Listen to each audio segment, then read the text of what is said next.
In November of 2005, an F5 tornado came through Ellis Park, and we got a call like 3 o'clock in the morning that Ellis Park had been destroyed. It was just so devastating. Just when the daylight came and you could see what we had dug horses out of trying to get to it, it just was mind-boggling devastation.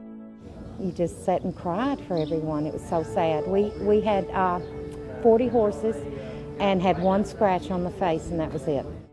With Ellis Park destroyed, Larry and Cindy moved their horses to Oaklawn Park in Hot Springs, Arkansas. Last June, Larry received a call from owner Rick Porter at Delaware Park. Rick was looking for a new trainer.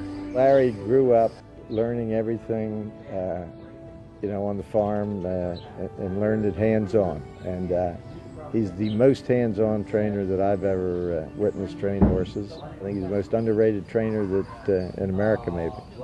After some consideration, Larry took the job with Rick and started training hard Spun on June 3rd of 2006.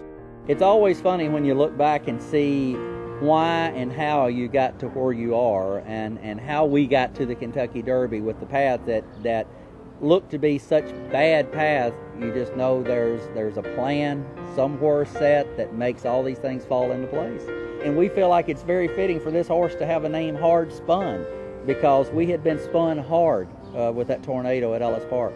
But without that tornado, very good shot we would never have Hard Spun.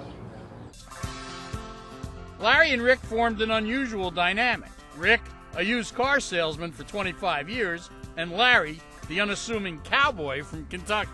I wear the cowboy hats, and he sells a lot of cars. I'm from the Midwest, and figured I would be the next Roy Rogers. And he grew up in the family of the car salesmen and dealerships. And I guess a horse trader and a car salesman, they probably got a lot in common, I would say. We talk about anything, including horses, and especially hard spun. Any business that you own or manage, it boils down to the number one asset you have is people, and it's the same thing. You're only as good as the people that you surround yourself by. Mr. Porter's number one interest was doing what's right by this horse. We felt like we had a good horse and a horse that would be good at some time. 12 months ago, if someone had told me that I would run second in the Kentucky Derby, I told them they were crazy. No way it can happen. It's a dream come true, something that you don't dwell on because you figure it'll never happen. And the reality was much better than the dream ever was.